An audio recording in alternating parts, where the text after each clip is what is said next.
Gate 2024 clear చేసిన తర్వాత NIT వరంగల్లో సీట్ రావడం జరిగింది. ఆ తర్వాత తెలిసిన విషయం ఏంటంటే కోర్సులో భాగంగా ల్యాప్టాప్ తప్పనిసరి అని చెప్పారు. కుటుంబ ఆర్థిక పరిస్థితి అంతంత మాత్రమే కాబట్టి వారు మా పరిస్థితిని అర్థం చేసుకొని ల్యాప్టాప్తో పాటు నా 2 సెమిస్టర్లకు సంబంధించిన ఫీ కూడా కట్టారు. నాలాంటి పేద విద్యార్థుల భవిష్యత్తు వెనకాల ఈ అభయహస్తం ఉంది.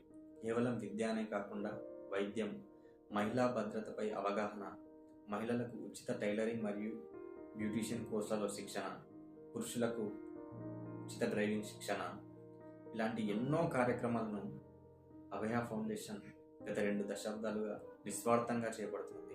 ఈ నిస్వార్థ సేవ వెనుక ఎన్నో సంస్థలు మరియు ఎంతోమంది మానవతా మూర్తులు ఉన్నారు.